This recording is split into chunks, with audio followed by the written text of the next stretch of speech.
The Red Sea Crossing. You may order a copy of this program through arcdiscovery.com. See arcdiscovery.com to become a direct seller of this DVD. Join us now as we begin revealing God's treasure.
The Red Sea Crossing.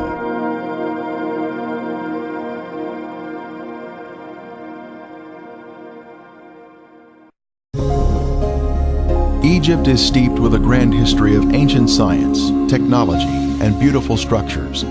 But is there evidence of the children of Israel ever living there?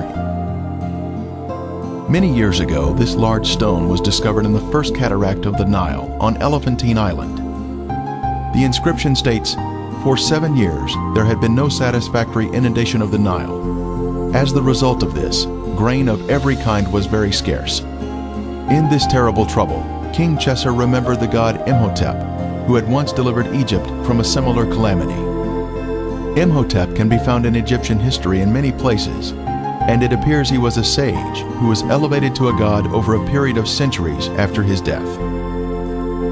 Perhaps most confident was Imhotep, the architect who probably conceived of building Zozer's tomb completely from stone.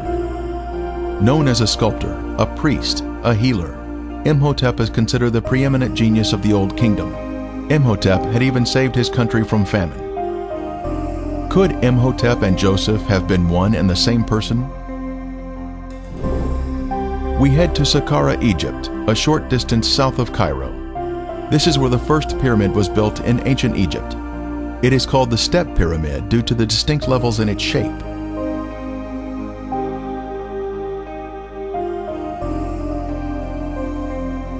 We can see where a smooth veneer layer of limestone had once been applied over the brick, creating a smooth surface, but most of it has since been removed. Here is where we find the statue of Pharaoh Zoser, under whom Imhotep served. It was on the base of this statue of Zoser that Imhotep was mentioned as a man, not as a god. He was first after the king, with his cartouche shown here. At the complex of buildings, the main hall is of importance to us. It was here and in other locations in Egypt that Joseph saved his country from famine. Then Joseph said to Pharaoh, "Indeed, 7 years of great plenty will come throughout all the land of Egypt, but after them, 7 years of famine will deplete the land." In Joseph's day, as one entered the building, they would make their way down this hallway to purchase grain. There would be many cashiers available for customers of various languages to trade for the much-needed food. The famine was all over the face of the earth, and Joseph opened all the storehouses and sold to the Egyptians. As we exit the hallway through the area in the rear, we see over on one side a series of deep structures where grain was stored underground during the 7 years of plenty. Then over the next 7 years, it was sold to the Egyptians and visitors from other countries. A system of vertical underground silos created a cooler environment for the grain to be stored. This was the design of the genius, Joseph. When grain was removed from storage, the oldest grain was carried up by way of this long descending stairway. The grain silos were interconnected via tunnels, which allowed the grain to flow down to a central exit point located at the bottom of this stairway. A record of this event of removing the grain can be seen on hieroglyphics such as this at Thebes, showing the sacks of grain being carried up the stairs from the granaries. Another example of this can be seen at the tomb of Iti. As a way to honor the Lord of Heaven, Joseph built this first pyramid in Egypt at Saqqara to show his thankfulness to the Lord for honoring him and saving the Egyptian people from famine. In that day, there will be an altar to the Lord in the midst of the land of Egypt. Centuries later, many other great pyramids were built in Egypt, following the lead of Joseph or Imhotep. 2.3 million large blocks of stone, weighing 2 to 3 tons each, were used in the largest pyramid, causing some to wonder how they could have been constructed using ancient technology. It has been a mystery for centuries. Ron Wyatt conducted a great deal of research on the subject to help shed light on this puzzle. He read the account of Herodotus, who wrote, "The stones intended for use in constructing the pyramids were lifted by means of a short wooden scaffold. Lifting devices were provided for each step." Mr. Wyatt noticed lift devices in hieroglyphics. These lift devices would have been placed on each side of stones that were to be raised. At Saqqara, we can see hieroglyphics of 3 lift machines next to a pyramid shape, linking the two together. Large wooden levers were found in King Tut's tomb that were used in the machines. A series of these levers were placed alongside the blocks to be raised and would operate in unison. A large stone was loaded onto the machine, then the levers on each side were pulled downward by ropes tied to turning winches, thus raising the stone block as needed. When the block was raised to the proper height, it was rolled onto the next level and then raised again. A series of lift machines would have been utilized. Mr. Wyatt demonstrated this type of lift machine to Mr. Nassif Hassan, head of the Egyptian Antiquities Organization of Cairo. The demonstration was filmed by Japanese Nippon Television and later aired in Japan. This lift machine appears to be a simple solution to the mystery of constructing the pyramids. When Moses was a baby, his adoptive Egyptian mother was Hatshepsut, and Moses' name was Senmut. The serpent on his forehead signifies his title of prince. As an adult, Moses' Egyptian name was Tutmosis II. A side profile of Moses demonstrates his distinctive Hebrew-shaped nose.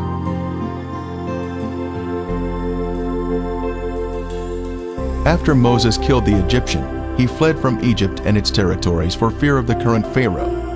When Pharaoh heard of this matter, he sought to kill Moses. But Moses fled from the face of Pharaoh and dwelt in the land of Midian. Moses was married and then had a son, whose name described their foreign home. He called his name Gershom, for he said, "I have been a stranger in a foreign land." This tells us Moses was not in any area controlled by the Egyptians. Now Moses was tending the flock of Jethro, his father-in-law, the priest of Midian. And he led the flock to the back of the desert, and came to Horeb, the mountain of God. And the angel of the Lord appeared to him in a flame of fire from the midst of a bush. The Lord told Moses to bring the children of Israel back to this mountain outside of Egypt. After 10 plagues had struck Pharaoh and the Egyptians, he finally agreed to let Moses take the children of Israel from Egypt. Based upon the research he conducted, Ron Wyatt believed that the Pharaoh of the Exodus, was Amenhotep III. Here we see Amenhotep receiving the Ankh as a type of power and new life being infused into his body. Mr. Wyatt speculated that Amenhotep's eldest son was Tutankhamun and that he was killed by the destroying angel in the 10th plague. Tut would have been the crown prince and co-ruler with his father at that time in the late 18th dynasty in 1446 BC. Surprisingly, in the Biblical Archaeology Review, it stated that the majority of archaeologists do not believe in the Exodus from Egypt. Tradition has told us that the Exodus from Egypt led the children of Israel to the Sinai Peninsula, but no evidence has been found of their having been in that location for 40 years. Also, tradition has said that the children of Israel crossed the Red Sea in an area that does not match the biblical account. Could the bitter lakes be the Red Sea spoken of in the Bible? Could thousands of soldiers all drown in relatively shallow water? The traditional Mount Sinai, Jebel Musa, is located in the southern mountainous area of the Sinai Peninsula. This mountain was chosen by Helena, the mother of the Roman Emperor Constantine, in the 4th century. It was not chosen by any archaeological evidence at the site, but was based upon the dreams of Constantine, and subsequently chosen by Helena as Mount Sinai. Later, in the 6th century, the Emperor Justinian built St. Catherine's Monastery at the foot of the mountain to establish a sense of authenticity to the site. This is tradition, but what is the truth? Let's break out of a man-made story and ask the question, should tradition supersede the Bible? What does the Bible tell us about the Exodus from Egypt? The children of Israel were living in the best of the land of Ramses, as Pharaoh had commanded. This area is the fertile Nile Delta in northern Egypt. And Israel dwelt in the land of Egypt, in the country of Goshen. This also describes the fertile Nile Delta. The Nile Delta is shown here at the northern termination of the Nile, full of lush vegetation, in contrast to the surrounding desert. On the night of Passover, the firstborn in each Egyptian home died in the final plague. Then the children of Israel left Egypt that same day. And the children of Israel journeyed from Ramses to Succoth. On that very same day, it came to pass that all the armies of the Lord went out from the land of Egypt. On the day of Passover, the children of Israel crossed the canals of the Nile and became an organized unit at Succoth. They had left the country of Egypt proper, but they were still in territory controlled by the Egyptians. So God led the people around by way of the wilderness of the Red Sea. The wilderness of the Red Sea is what we call today the Sinai Peninsula, which is surrounded on two sides by the Red Sea. It was through the northern region of the peninsula that they traveled day and night, making their rapid escape from the hands of Pharaoh. During the day, they were shaded by the pillar of cloud that would have also provided moisture for them. At night, the pillar of fire would have given them light for their journey. At Etham, they turned south and headed through the mountains in the wilderness of the Red Sea, traveling through a narrow canyon, then stopping at the Red Sea. This expanse of water is called the Gulf of Aqaba today, but in Moses' day, it was called the Red Sea. King Solomon also built a fleet of ships at Ezion-Geber, which is near Elath, on the shore of the Red Sea, in the land of Edom. Ancient Elath is modern-day Eilat, Israel. Our modern Gulf of Aqaba is the ancient Red Sea, or Yam Suf. This is the beach where the children of Israel were trapped with nowhere to escape. The Egyptian army was fast approaching, and it appeared death was imminent. The children of Israel cried out, "Because there were no graves in Egypt, have you taken us away to die in the wilderness? Why have you so dealt with us to bring us out of Egypt?" The children of Israel were already out of Egypt when they were preparing to cross the Red Sea. This would exclude any crossing of the Bitter Lakes or the Gulf of Suez. It was at this site that God was preparing to demonstrate to prove His loving care for them. This is the large beach on the Gulf of Aqaba, called Nuweiba, Egypt. This is where it appeared that the forces of darkness were about to be triumphant, but God was in control. Across the Gulf is the land of Midian and the holy mountain of God.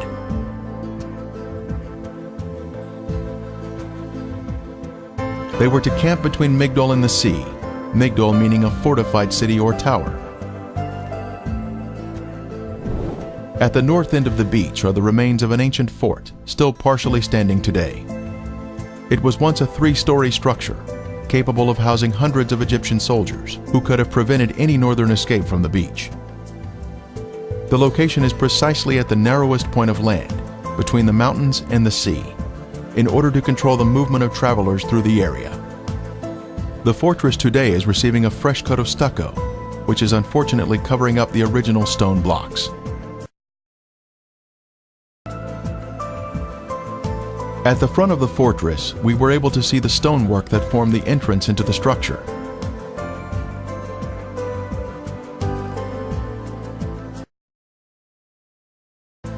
In the middle of the courtyard, we can see an ancient well that would have supplied the fresh water for the many Egyptian soldiers that were housed here. Outside, we can see how tall the structure had been in its former days, a full 3 stories in height. Another description of the location for the Red Sea crossing was Camp before Pi-Hahiroth, which means mouth of a hole or canyon. As the children of Israel entered the beach, they had made their way through a system of canyons or wadis and encountered this beach at the Red Sea. The Bible tells us, "They are entangled in the land, the wilderness hath shut them in." They had finally made it through the canyons that snaked their way through the mountains, but now they were trapped on the beach. And the angel of God who went before the camp of Israel moved and went behind them, and the pillar of cloud went from before them and stood behind them. So it came between the camp of the Egyptians and the camp of Israel. It was here that the pillar of cloud blocked the Egyptians from advancing toward the children of Israel. For there was on each side a ridge of mountains that terminated at the sea, which were impassable by reason of their roughness and obstructed their flight. There must have been excitement as they reached the beach at the sea, but that soon turned to gloom as they discovered their plight. They were trapped on the beach, awaiting their death at the hands of Pharaoh. From the middle of the beach, we can see the opening of Pi-Hahiroth in the distance, but we head south in order to locate an amazing marker here at the beach.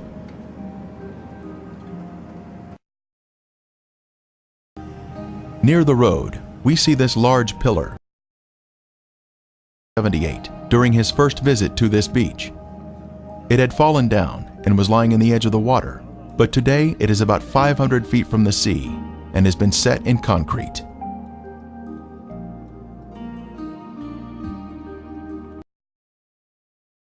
Features of the red granite pillar include the fact that it is of Phoenician or Hebrew design and is 3,000 years old. It was placed here for a reason, to mark the location of the crossing of the Red Sea on dry ground.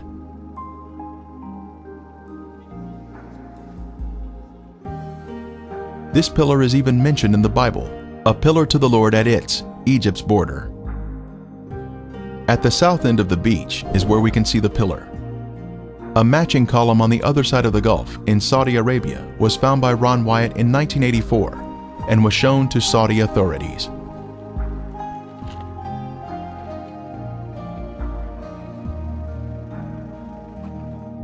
On the Saudi pillar were Hebrew inscriptions which included the words Pharaoh, Mizraim or Egypt, Moses, death, water, Yahweh, Solomon, and Edom. The inscriptions on this column have been removed, since the Egyptians living here were not excited about a Hebrew celebration marker, located in their own backyard. Using Google Earth, one can zoom in on the beach here and spot the pillar standing near the road. This is an exciting use of technology to see the Bible come alive.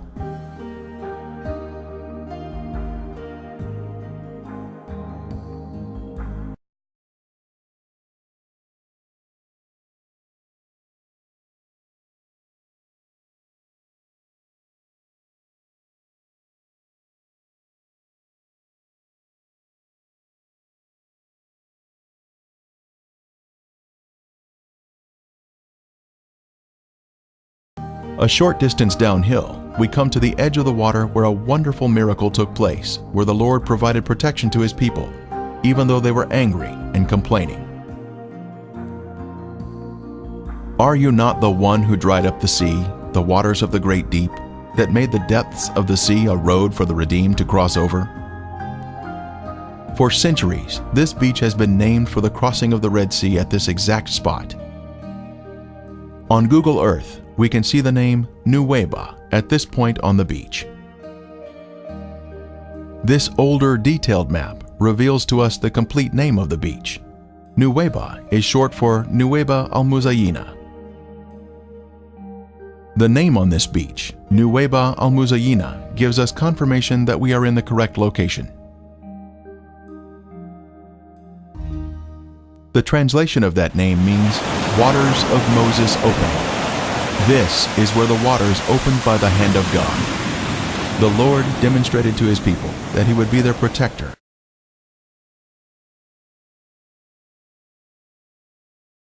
We have confirmation that we are at the correct location. Moses once stood here with the children of Israel, and the water was opened before them by the hand of God. An amazing testimony of truth. Depth charts of the Gulf of Aqaba show the Eilat Deep to the north and the Aragonese Deep to the south.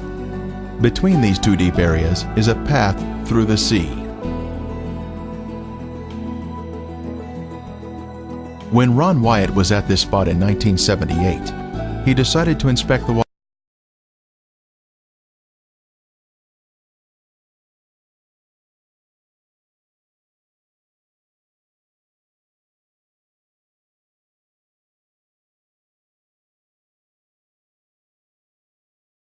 Is very clear, with high visibility.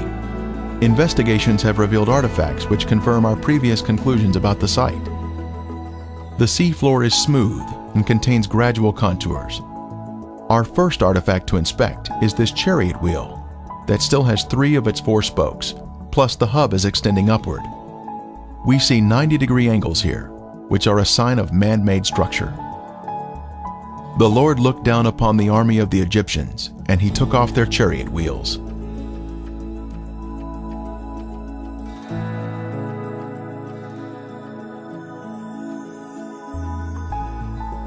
The chariot wheel with 6 spokes was the most widely used by the Egyptians. Egyptian chariots were known to use metal hubs in the center of the wheels.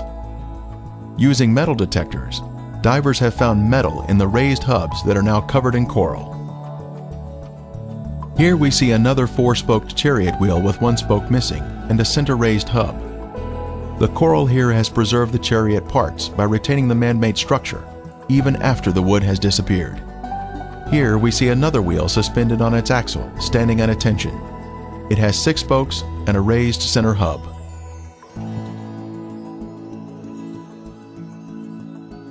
Ron Wyatt made many dives here and located many artifacts.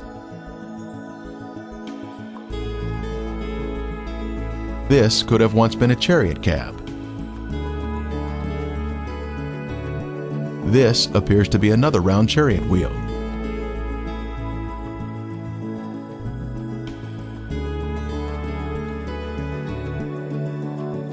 Horse remains have also been found here, such as this shrunken hoof. Horses are not in the Sinai Peninsula today. Human remains have also been found, such as this coral-covered femur bone on the right. Lab tests confirmed that it is in fact bone.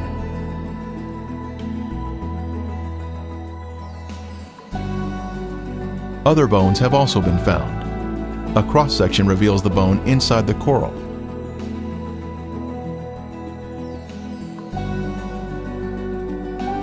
Here we see a chariot wheel standing on its axle in this old 1978 footage shot by Ron Wyatt. Next, we see an 8-spoke wheel with 1 spoke missing. 8-spoke wheels were only used during the 18th dynasty, the time of the Exodus. The premier find here at the crossing site is this gold veneer that was left behind from a 4-spoke chariot wheel. The Bible tells us there were 600 choice chariots used in the chase of the children of Israel. This artifact was left behind at a depth of 200 feet. Since specialized equipment would be necessary to raise it to the surface, Today, it is still in the location where it was found. Since there are chariot parts on this side of the Red Sea crossing, could there be other chariot parts on the other side of the Gulf, showing a continuation of artifacts? On the shore opposite of Nuweiba, inspection of the seafloor in Saudi Arabia has also been conducted to see if chariot parts can be found on this side of the Red Sea crossing. While investigating the Saudi Arabian waters, Viveka Pontian found this beautiful round chariot wheel specimen with a raised center hub. This is confirmation of the chariot parts continuing to the other side of the crossing site, opposite Nuweiba. By confirming the location of the Red Sea crossing, one is then able to conclude without a doubt that the real Mount Sinai must be over in Saudi Arabia, in Midian, just as the Bible says.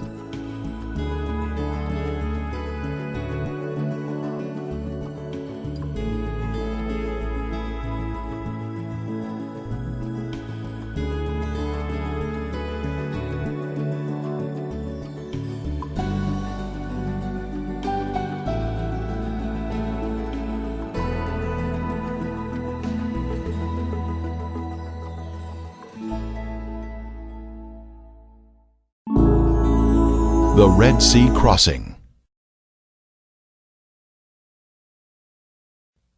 You may order a copy of this program through arcdiscovery.com.